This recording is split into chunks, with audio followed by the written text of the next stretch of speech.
Hi students அனைவருக்கும் வணக்கம். நம்ம இடையில என்ன பார்க்க போகிறோம் அப்படின்னா 11th chemistry Tamil medium and English medium ரெண்டு மீடியம் ஸ்டூடெண்ட்ஸ்க்கும் மந்த்லி டெஸ்ட்டுக்கான கொஷின்ஸை பார்க்க போகிறோம். இது மந்த்லி டெஸ்ட் மட்டும் இல்லை, உங்களுக்கு வந்து மிட்டம் எக்ஸாம்ஸ் வந்து நடக்க போகுது. மிட்டம் எக்ஸாம்ஸ்க்கு வந்து நான் படிக்கணும்னு நினைக்கிறேன் முக்கியமான கொஷின்ஸ் அப்படின்னா இதில் இருக்கக்கூடிய கொஷின்ஸ் எல்லாமே பாருங்கள்.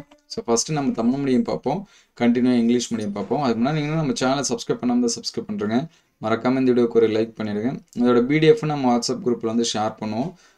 கீழே டிஸ்கிரிப்ஷன் லிங்க்கில் இருக்குது, நீங்கள் வந்து ஜாயின் பண்ணிங்க. 11th 10th 12th எல்லாத்துக்குமே தனித்தனியாக லிங்க் இருக்குது, நீங்கள் ஜாயின் பண்ணிங்க. ஸோ இம்பார்ட்டன்ட் கொஸ்டின் அடுத்த வீடியோவில் நம்ம வந்து அப்டேட் பண்ணுறோம், சரிங்களா? ஒரு சில சப்ஜெக்ட்டுக்கு அப்டேட் பண்ணியிருக்கோம், பாட்னி அண்ட் சுவாலஜி, பயாலஜி இதெல்லாமே. ஃபிசிக்ஸ் கெமிஸ்ட்ரி அடுத்தடுத்த வீடியோவில் அப்டேட் பண்ணுவோம்.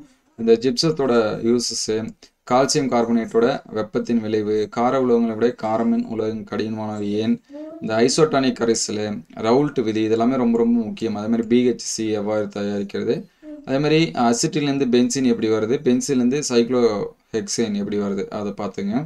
3 மார்க்ஸை பொறுத்த வரைக்கும் கால்சியத்தின் உயிரியல் முக்கியத்துவம், அதுக்கடுத்து மெக்னீசியா பால்மம், சுண்ணாம்பு, சோடா சாம்பல், அதுக்கடுத்து சுண்ணாம்பை நீர்க்கச் செய்தல்னா என்ன, ஒப்பு ஆவி அழுத்த குறைவுனா என்ன, மார்கோனிக் ஆஃப் விதி ஏதேனும் 2 எடுத்துக்காட்டு, ஃபெடரல் கிராஃப்ட் விதினி, அதுக்கடுத்து 24 கம்பல்சரி, அதை நல்லா பார்த்துங்க. அதுக்கடுத்து 35 மார்க் கொஸ்டின்ஸ் பாருங்கள். பெரிலியம் அணுமினத்தின் ஒத்தத்தன்மை, பாரிஸ் சந்தை எவ்வாறு தயாரிக்கிறது, இதெல்லாமே எப்பயுமே ரிப்பீட்டடாக கேட்குறது.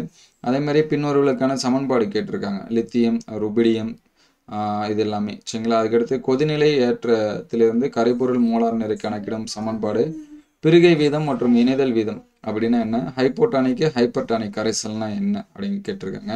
பென்சினோட அமைப்பு, இதெல்லாமே நிறைய டைம் கேட்கக்கூடிய கொஸ்டின், இதெல்லாமே பார்த்து வச்சுங்க. So next English medium students 1 marks எப்பயுமே புக் பேக்கில் இருக்கிறது என்ன பண்ணுறேங்க, நல்லா படிச்சிருங்க. புக் பேக் பப்ளிக் எக்ஸாம், அதாவது நம்ம வந்து ஆனுவல் எக்ஸாமுக்கும் நமக்கு புக் பேக்லேருந்து தான் நிறைய கேட்பாங்க. இது வந்து 2 மார்க்ஸு. ஸோ தமிழ் மீடியம் சொன்னதே தான், இதெல்லாமே 2 மார்க்ஸ் குயிக்காக நோட் பண்ணி வச்சுங்க. முடிஞ்சால் ஸ்க்ரீன்ஷாட் எடுங்க, நமக்கு டைம் கிடைச்சோன்னே நம்ம வந்து வாட்ஸ்அப்பில் வந்து ஷேர் பண்ணுவோம், சரிங்களா? இது வந்து 2 மார்க்ஸு.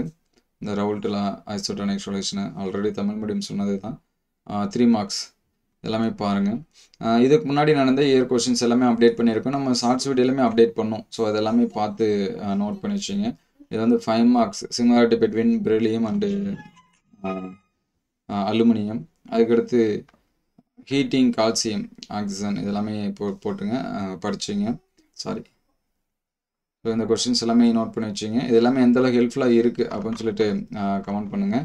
இந்த வீடியோ உங்களுக்கு பயனுள்ளதாக இருந்துச்சு அப்படின்னா உங்கள் நண்பருக்கு ஷேர் பண்ணுங்கள். இந்த மாதிரி வீடியோ தொடர்ந்து வரணும் அப்படின்னு நினச்சிங்கன்னா நம்ம சேனலை ஒரு லைக் அண்ட் சப்ஸ்கிரைப் பண்ணுறேன். தேங்க்யூ ஃபார் வாட்சிங்.